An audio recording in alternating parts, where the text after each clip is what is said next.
Καλημέρα σε όλους. Αποφάσισα να κάνω αυτό το βίντεο με αφορμή μια ιστορία που μου διηγήθηκε η Μαρία, μια καλή μου φίλη. Μου μίλησε λοιπόν για έναν άνδρα. Για έναν άνδρα που πήρε μια απόφαση που σηκώνει πολύ περισσότερη κατανόηση από όση κριτική. Και κάπως έτσι ξεκινά αυτό που θέλω να μοιραστώ μαζί σας σήμερα. Θέλοντας να πω πως υπάρχουν άνθρωποι που δεν εγκατέλειψαν ποτέ τα παιδιά τους, αλλά εγκαταλείφθηκαν από την ίδια τους τη ζωή στο όνομα ενός ρόλου. Άνθρωποι, άντρες που έμαθαν να καταπνίγουν τη φωνή τους από καθήκον, να αποσύρονται για να μην δημιουργούν πρόβλημα, να συμμορφώνονται σε ένα ρόλο που επέβαλαν οι ίδιοι στον εαυτό τους ως χρέος. Ένας τέτοιος άνθρωπος είναι ο Μανώλης, χωρισμένος, πατέρας 3 παιδιών, Ιωνή αποξενωμένος, ο οποίος πίστεψε πως αν συνεχίσει τη σχέση του με τη Μαρία, την όμορφη σχέση του με τη Μαρία, θα προδώσει το ρόλο του ως πατέρα. Θεώρησε ότι δεν μπορεί να έχει και τα δύο. Ότι για να μείνει σωστός πατέρας πρέπει να είναι μόνος. Κι έτσι διάλεξε το ρόλο και άφησε τη ζωή του απ' έξω.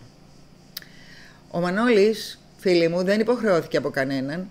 Ο ίδιος έπεισε τον εαυτό του να ακολουθήσει αυτό που θεώρησε σωστό. Δεν αμφισβήτησε το πρέπει, το υιοθέτησε με τρόπο απόλυτο, σχεδόν αυστηρό. Σαν να του απαγορευόταν να θέλει κάτι για τον εαυτό του. Αλλά ο άνθρωπος, φίλοι μου, δεν είναι φτιαγμένος για να ζει μόνο ως ρόλος. Ο ρόλος είναι εργαλείο, όχι ταυτότητα. Ο ρόλος σε οργανώνει, αλλά δεν σε καθορίζει. Όταν λοιπόν κάποιος ακυρώνει τις προσωπικές του ανάγκες, όταν αποκλείει την αγάπη, την εγκύτητα, τη χαρά, στο όνομα μιας υποχρέωσης, ενός χρέους καλύτερα, τότε μέσα του κάτι ξεραίνεται. Κάτι πολύ βαθύ. Και αυτό το ξεραμένο κάποια στιγμή βγάζει ρίζες ανάποδα. Δεν τον κρατά όρθιο, τον βουλιάζει. Όταν ο ρόλος γίνεται το μόνο επιτρεπτό πρόσωπο που δείχνεις στον κόσμο, τότε χάνεις την επαφή με το μέσα σου. Δεν ξέρεις πια τι νιώθεις. Δεν ξέρεις τι θέλεις. Λες, είμαι πατέρας, αλλά δεν ξέρεις ποιος είσαι όταν τα παιδιά σου λείπουν. Λες, κάνω το σωστό, αλλά δεν ακούς την εσωτερική σου φωνή που φωνάζει ότι κάτι δεν πάει καλά. Και σιγά σιγά αρχίζεις να ζεις για τα μάτια των άλλων. Για το αν θα σε αναγνωρίσουν, για το αν σε εγκρίνουν, για το αν σε θεωρούν σωστό. Μα είναι ζωή αυτή? Δεν είναι ζωή. Είναι διαχείριση εντυπώσεων. Η πίστη στο γονικό ρόλο δεν απαιτεί ακύρωση της προσωπικής ζωής. Το αντίθετο μάλιστα. Ένας πατέρας που είναι ειλικρινής με τον εαυτό του, που ζει μέσα στη σχέση και όχι απέναντί της, μπορεί να είναι και παρόν και ουσιαστικός.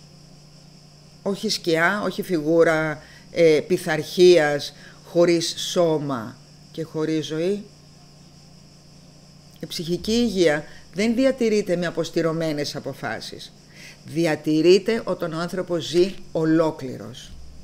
Όταν δεν ακροτηριάζει κομμάτια του για να χωρέσει μέσα σε μία εικόνα, μέσα σε ένα ρόλο. Όταν δεν απορρίπτει την αγάπη για να δείξει συνέπεια. Γιατί η αγάπη, φίλοι μου, όταν είναι αληθινή, δεν έρχεται για να καταστρέψει, έρχεται για να συνδέσει. Το να κόβεις λοιπόν τον εαυτό σου στη μέση για να δείξεις ότι είσαι καλός πατέρας δεν είναι ένδειξη υπευθυνότητας, είναι ένδειξη φόβου. Φόβου ότι δεν θα σε εμπιστευτούν, ότι θα σε αμφισβητήσουν, ότι θα χάσεις το δικαίωμα να είσαι κοντά στα παιδιά σου. Όμως αυτός ο φόβος, όσο κι αν έχει βάση, σε οδηγεί σε μια ύπαρξη φτωχή. Μια ύπαρξη που δίνει χωρίς να παίρνει, που στηρίζει χωρίς να στηρίζεται, που προσφέρει χωρίς να τρέφεται. Και αυτό δεν είναι βιώσιμο, γιατί δεν είναι δίκαιο και κυρίως δεν είναι αληθινό. Αν ο πατέρας δεν έχει που να σταθεί ως άντρας, ως σύντροφος, ως εαυτός, τότε σιγά σιγά χάνει και την πηξίδα του ως πατέρας. Γιατί η πατρική παρουσία δεν είναι μόνο καθοδήγηση, είναι και μαρτυρία ζωής. Είναι και το παράδειγμα του ανθρώπου που δεν προδίδει τον εαυτό του για να γίνει αρεστός, που δεν κόβει την καρδιά του στα δύο για να αποδείξει την σοβαρότητά του. Το λάθος λοιπόν της Μαρίας και του Μανώλη δεν ήταν η σχέση του Μανώλη κυρίως. Το λάθος ήταν ότι αποσύρθηκε από τη ζωή του, νομίζοντας πως έτσι θα επιβεβαίωνε το ρόλο του. Και αυτό το λάθος δεν έχει ανάγκη από δικαιολογίες, αλλά από αναγνώριση. Το βλέπουμε, το κατανοούμε και το διορθώνουμε. Όχι για να επανορθώσουμε ένα παρελθόν, αλλά για να ανοίξουμε ξανά το δρόμο προς έναν άνθρωπο που δεν χρειάζεται να κρύβεται πίσω από ρόλους για να θεωρείται άξιος. Ζήστε. Αυτή είναι η προτροπή μου. Αυτή είναι η συμβουλή μου. Ζήστε, γιατί δεύτερη ζωή δεν έχει. Την αγάπη μου και την καλημέρα μου.